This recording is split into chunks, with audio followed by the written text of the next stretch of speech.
Welcome to Real Chat with Kat, the podcast that's all about real conversations for real transformation. I'm your host, Kat Pulcinelli, professional speaker, MC, and best-selling international author.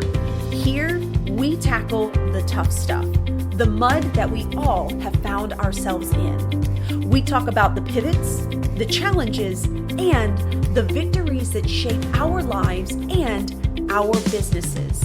From overcoming trauma and finding your voice to navigating life's unexpected twists, we get raw, honest, and open.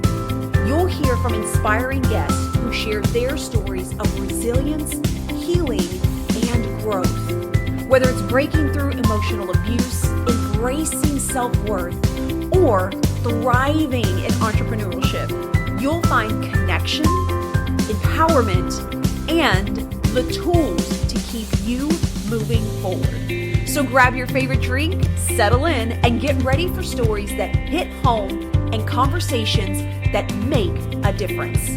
Let's get real together.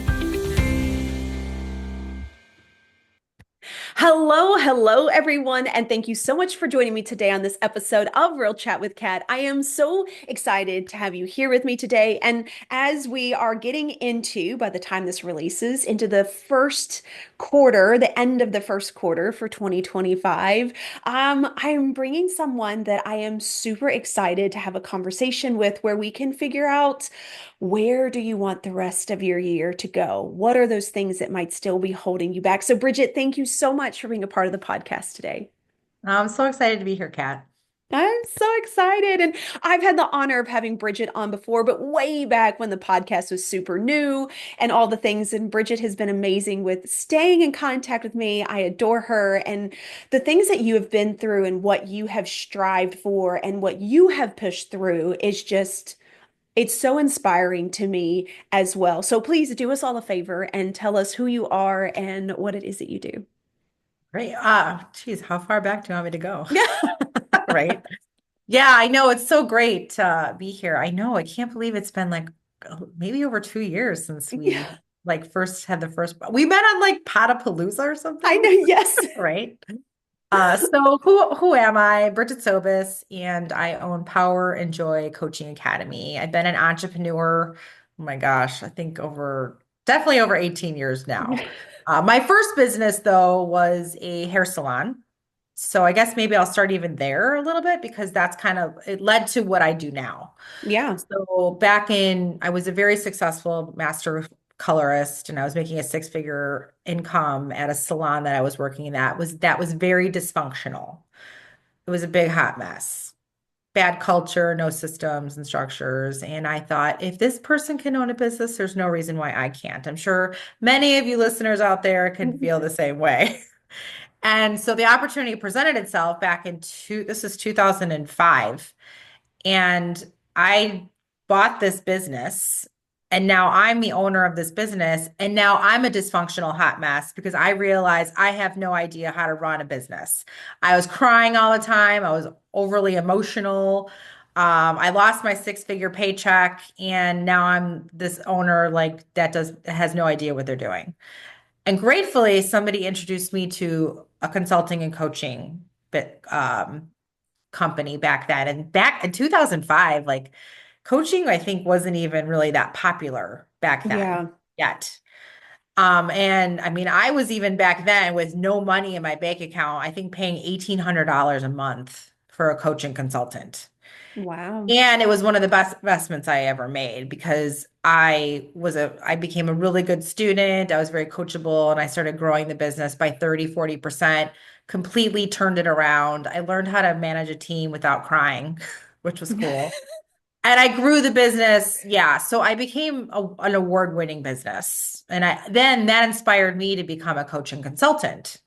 So I started going down the track of becoming a trainer. And then in 2010, I found myself going through a really nasty divorce, which, the divorce took over 2 years. That was pretty stressful and traumatic for me.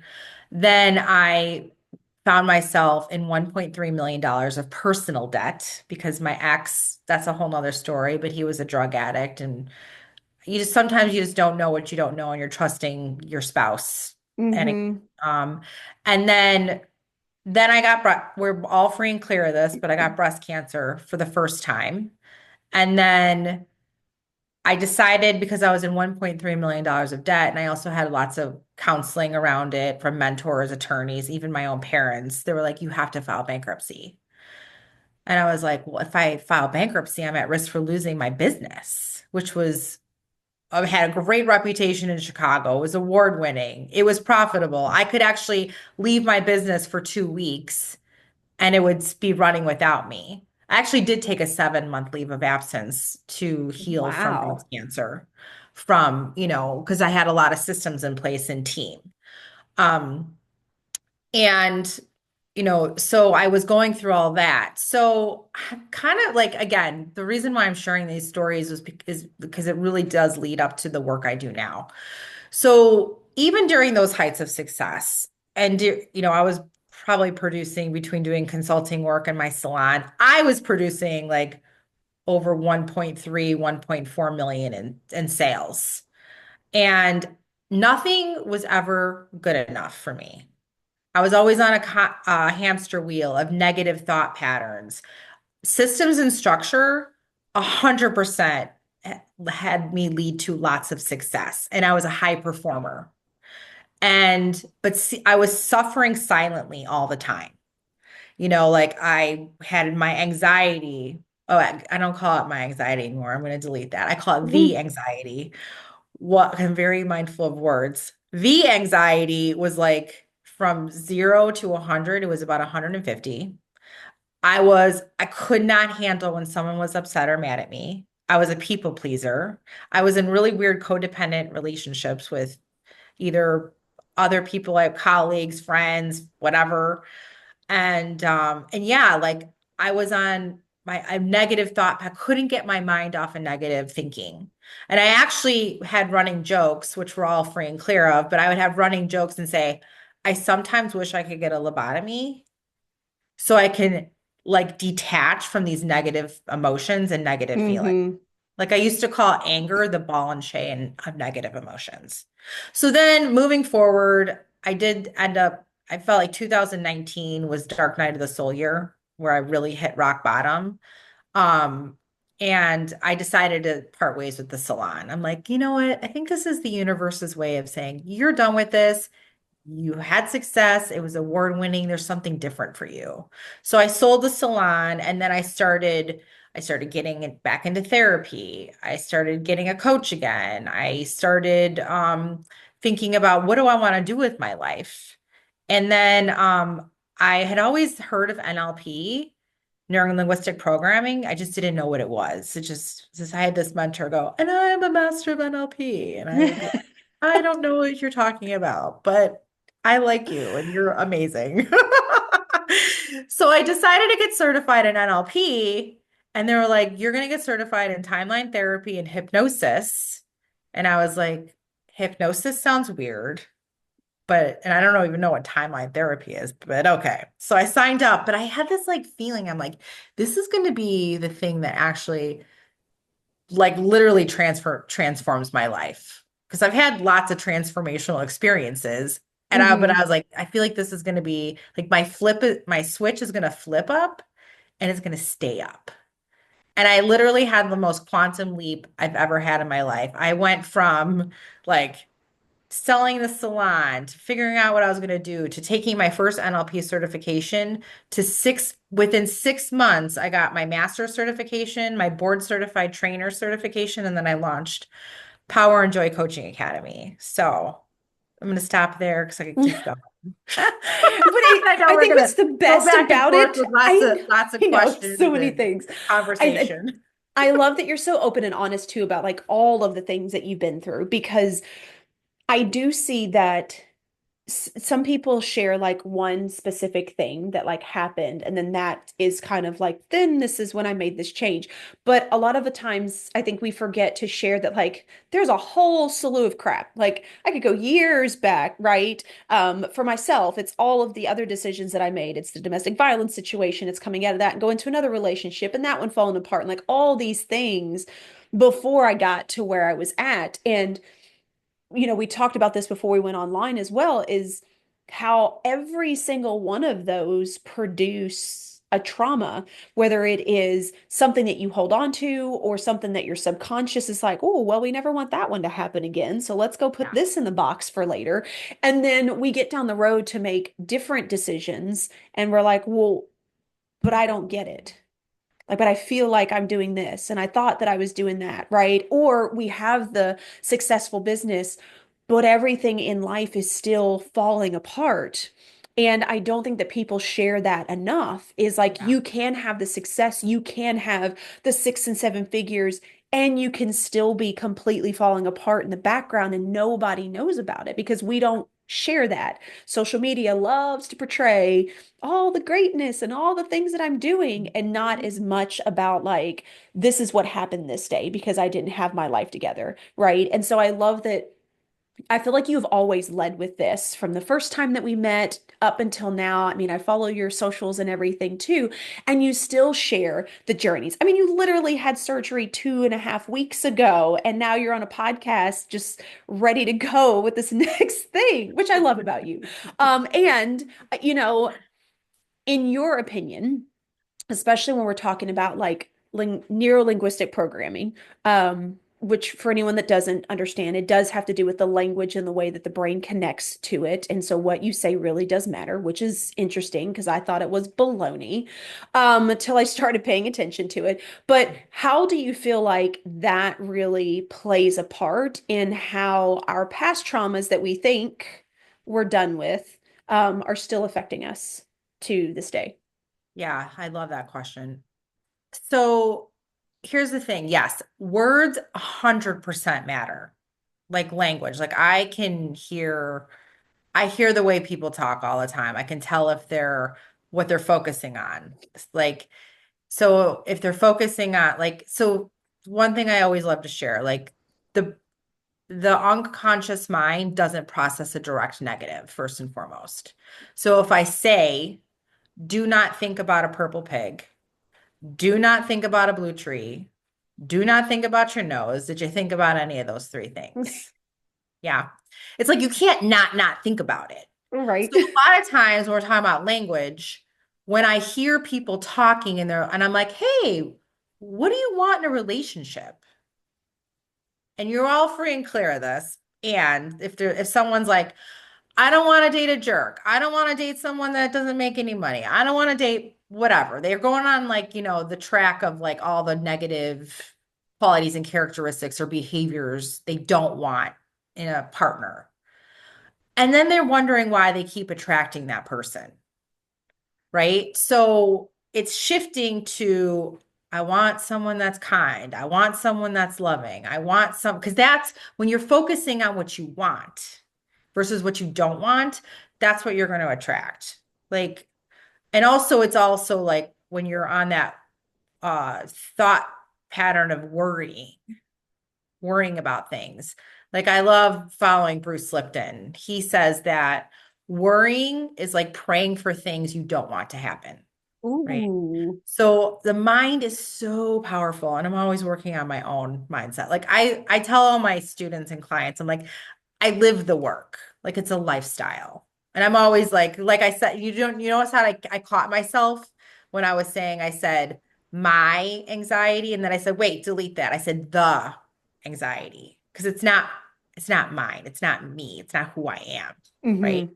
So also with language patterns, I have I have I have an opinion about affirmations.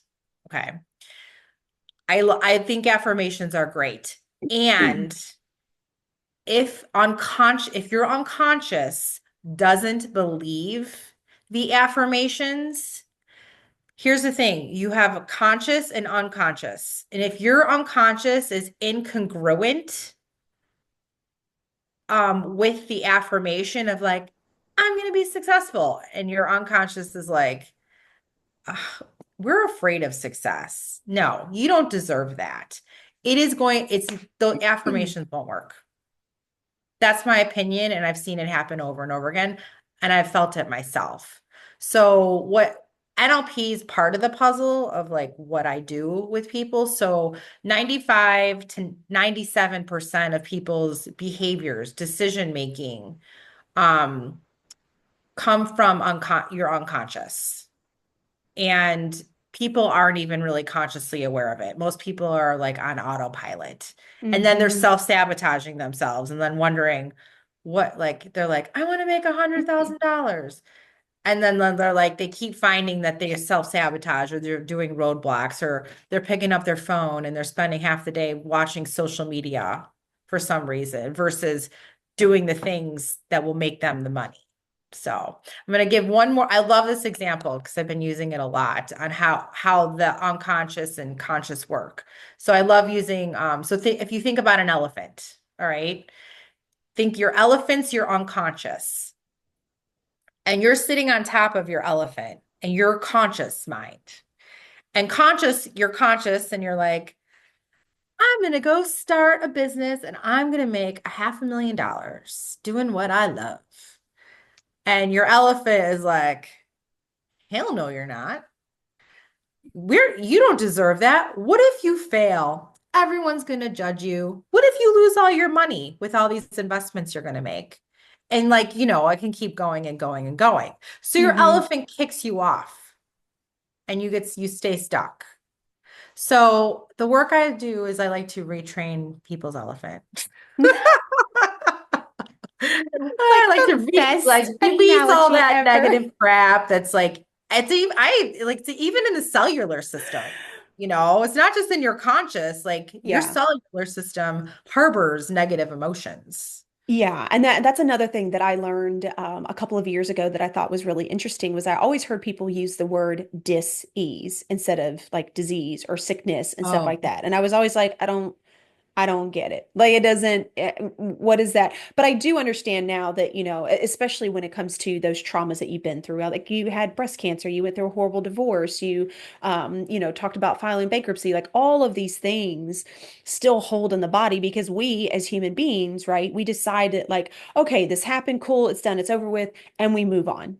But the hmm. emotions are still there, right? I mean, for me, 10 years in an abusive situation, like coming out of that, 1 year later, I started having heart issues. And I was like, I don't understand what's going on. But it got so bad that I had to go see a doctor. And they came back. They're like, look, you have all these extra heartbeats. I think I had like 1,000 extra heartbeats in a 24-hour period. He's like, but your heart's healthy. He's like, so the only thing that we can equate it to is stress. And I was like, I'm not stressed. Like, you don't know what I've been through. That was Yeah. stress. Like, I'm great. But because I took everything that I'd been through and instead of processing any of it, had just shoved it down in the box, I ended up having issues later. I had hip issues. I had back issues. I started having my shoulder started hurt, like all these random things. And I've always been someone that's like in great condition and stuff like that. And so it's really interesting to me, especially with the work that you're doing now with like really focusing on this trauma that we have really kind of stuffed down and people deciding that like hey, there must be something else that's going on, there's something else that's attached to it.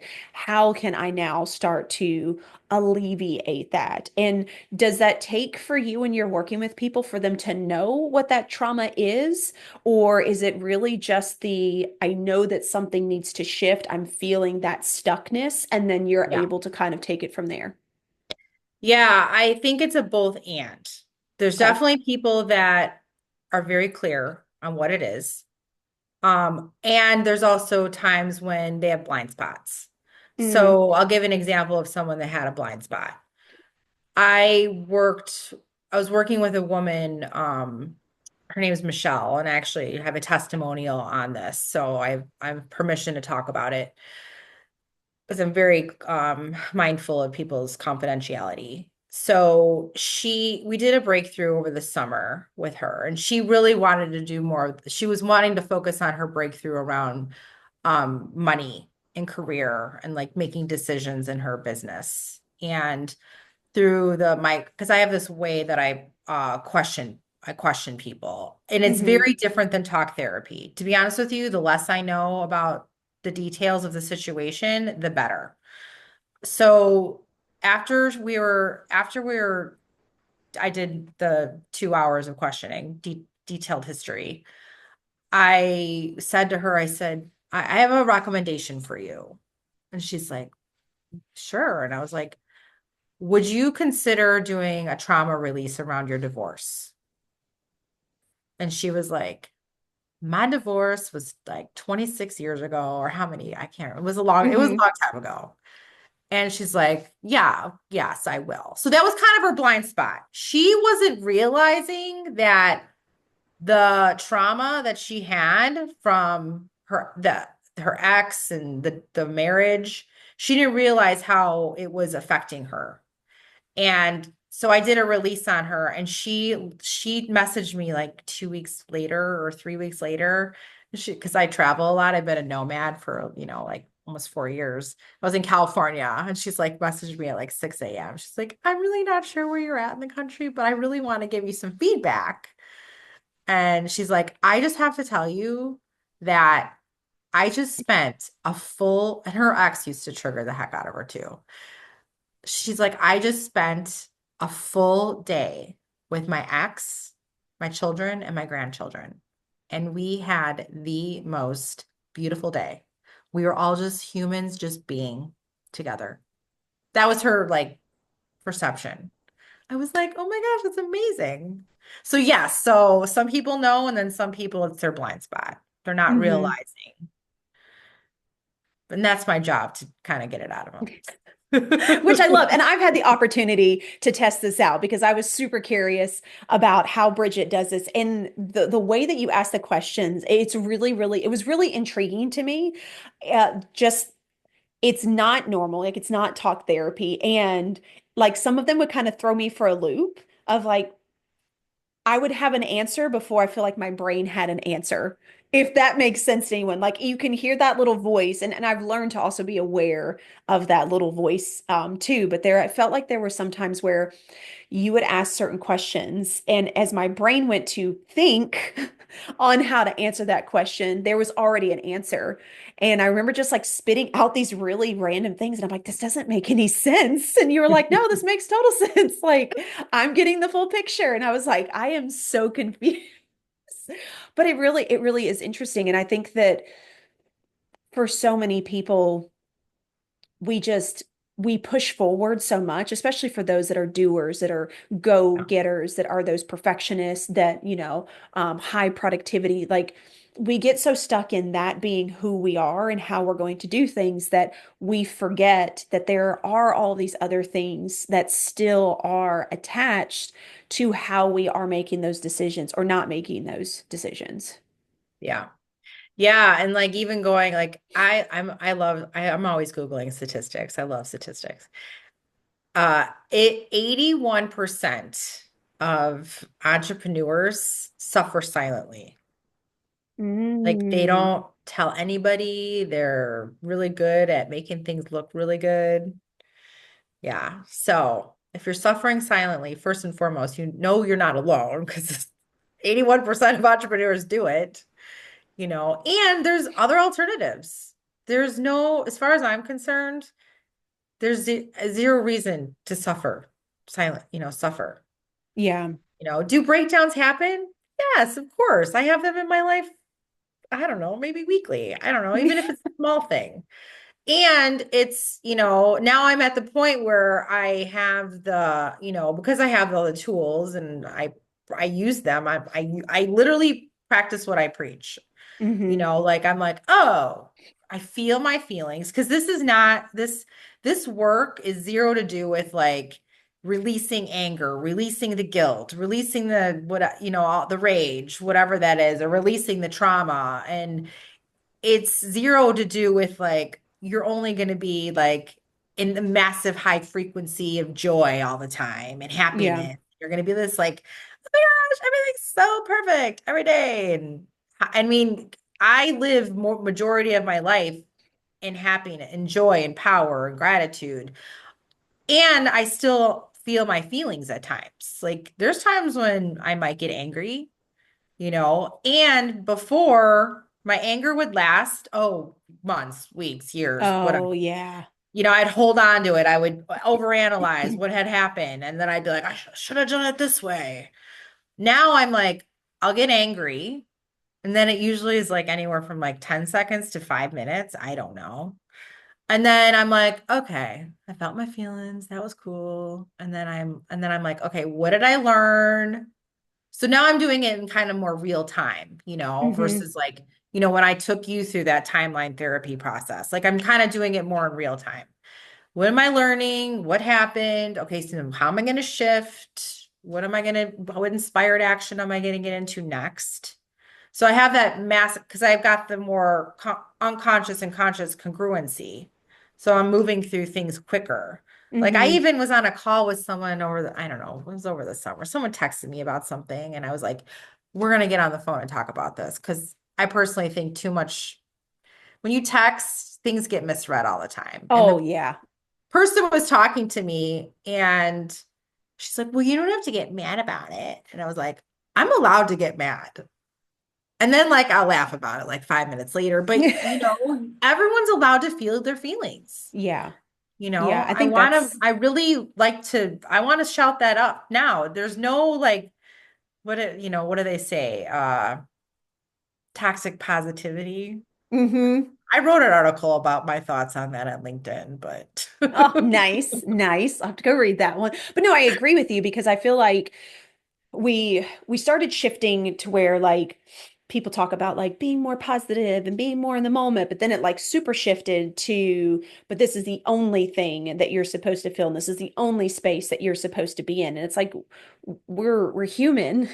That yeah. doesn't work that way, especially for women, right? We have hormones that fluctuate and do their own thing and decide all of the other things. At whatever moment it chooses. And I've noticed that as well. Like I used to be easily agitated, and then when things would happen, like I would ruminate on it, and I was funny enough, I was just talking to my husband about this the other day. I was like, you don't understand, like for me to understand the shifts that I've made, like I see it because I remember when I would get irritated or frustrated about a situation. The situation's already over, but boy, did I play every scenario in the book through my head of what they could have said, how I could have said it that way. Like I'm like, I would expand upon this and it would last for days. And I'm like, I didn't realize that by focusing on that, that also was affecting how I was doing everything day to day, because that was almost kind of overtaking everything else around me. I said, whereas now it's a lot easier for me to recognize it and handle it or be like, okay, but can I change it? No. Okay. Then why are we focused on it? And Yeah. really kind of ask myself questions. And I think that that also comes back to the other thing that I feel like people are talking about, but at the same time, it's kind of being swept under the rug, depending on like who you're following. And that is just being present, like being Mhm. aware of what is going on. We live in a Mhm. society where everybody's just go, go, go 24/7.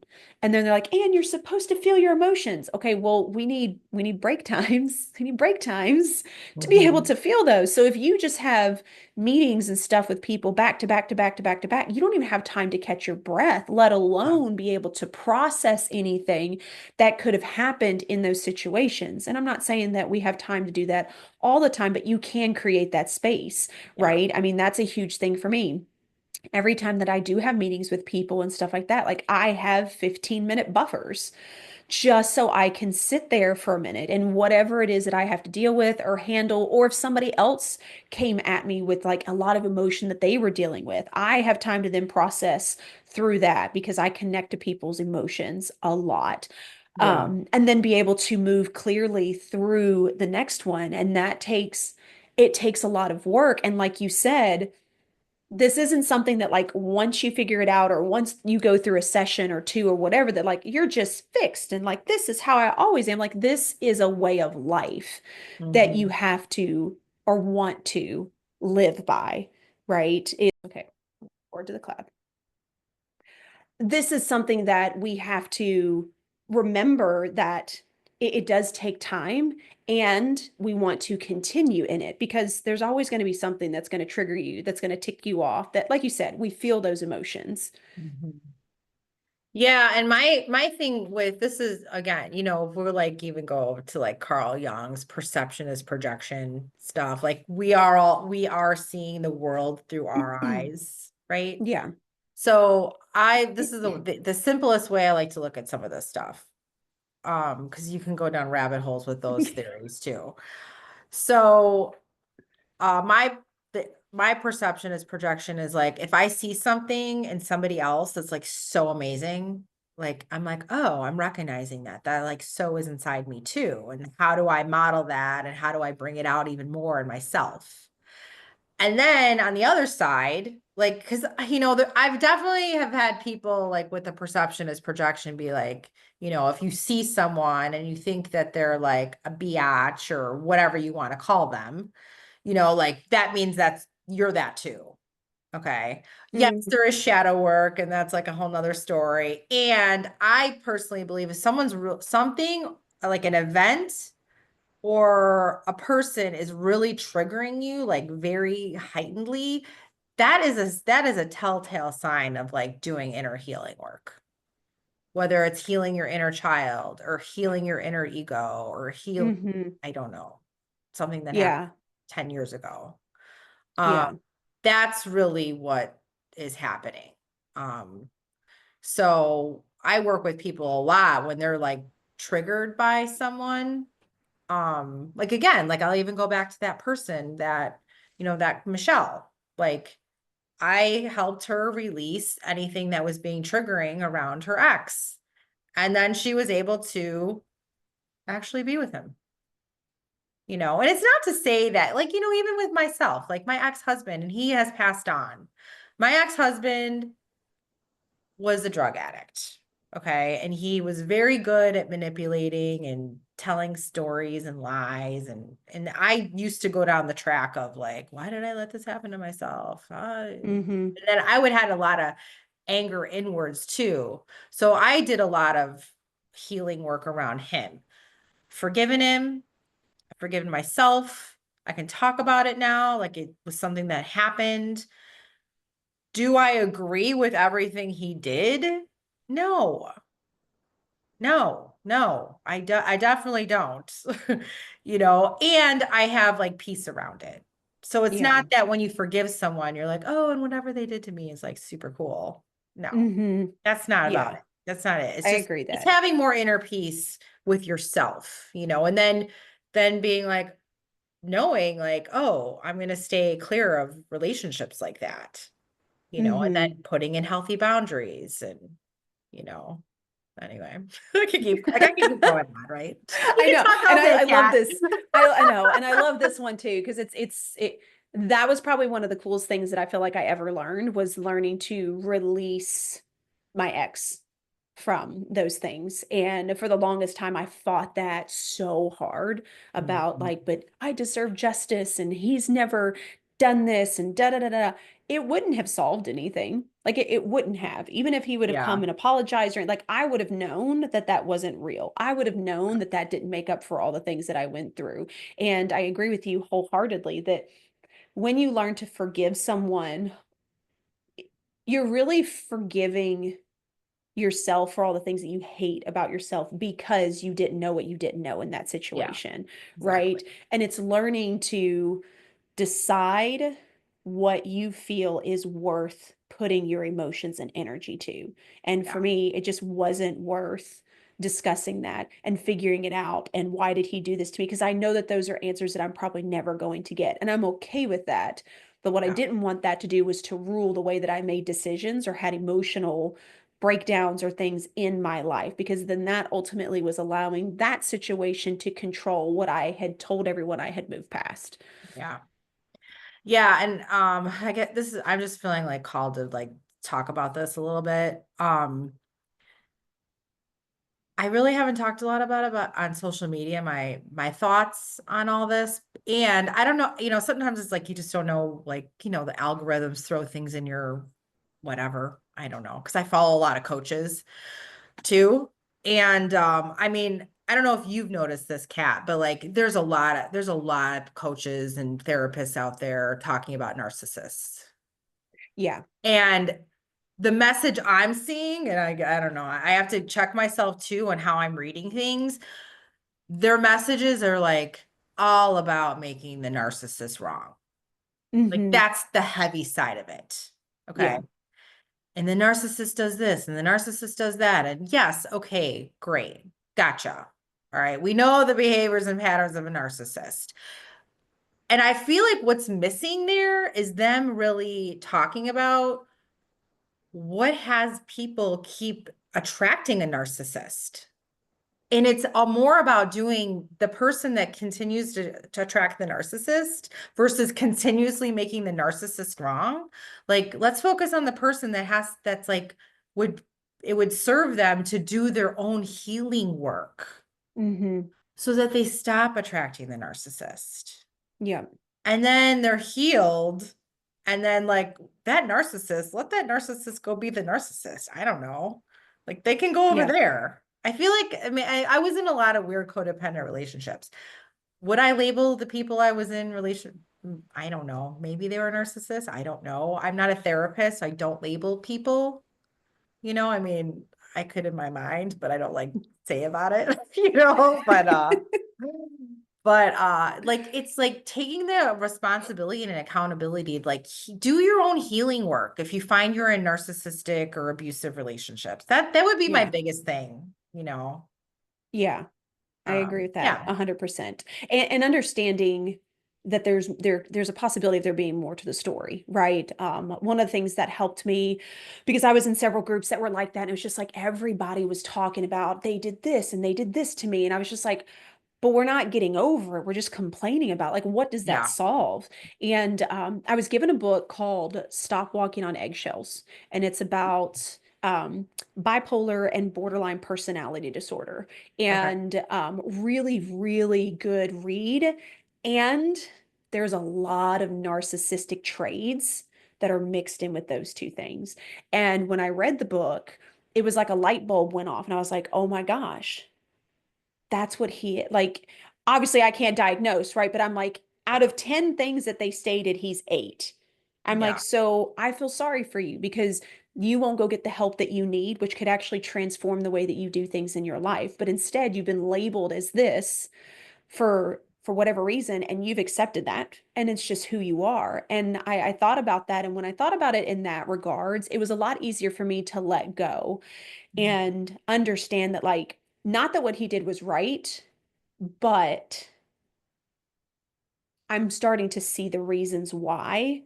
And that allowed me to be like, okay, so it wasn't all me. There were some other pieces, and he needs to be healed just as much. So I really enjoyed it because there was a lot on both sides to just really Yeah. kind of give you a way to see a different perspective and how people's thought patterns and things do, again, like we talked about in the beginning, decide how we do different things and how we treat other people. And it was just a really, really cool read. Like, it was, anyway, it was really I'm gonna good. check that So out. yeah, it's a really, really good read. They actually have a whole community for people that maybe have that in their life, maybe like they're married or it's their children or their family, and they have a whole community for people to be able to support each other. It was a really good book. So, and I love books that show like examples, like give people scenarios and then Yeah. break that down and go, okay, well, this is why this person was thinking this way. And I'm like, well, that makes a lot of sense. But anyway, so I could talk to you forever, Bridget. I know. Forever. So please, is there any last words or anything first that you would like to share with everyone before we tell them where to find you? Yes.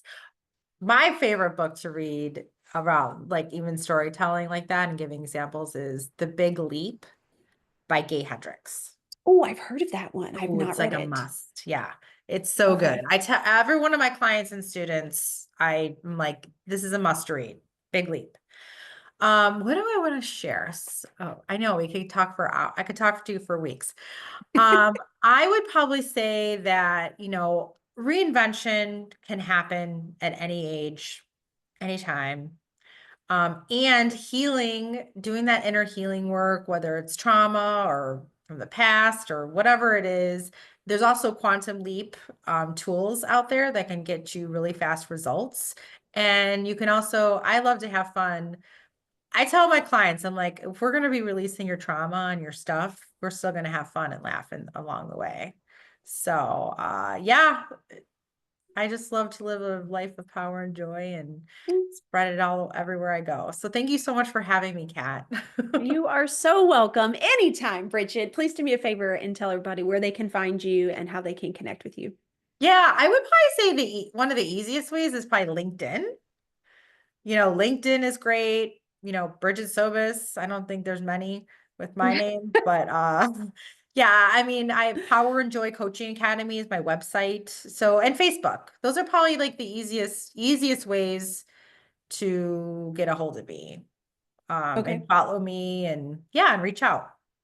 Perfect. I love that. And of course, we'll have all that information in the show notes. We'll make it super easy for you to find Brigette and connect with her and the services that she offers, because it really is super neat, and just it gives you such a different perspective and like this ease. I really enjoyed it. So I'm a huge fan of Brigette and what she does and the things that she's been through and her resilience as well. So Brigette, thank you so much again for sharing your story and being a part of the podcast Oh, my today. pleasure.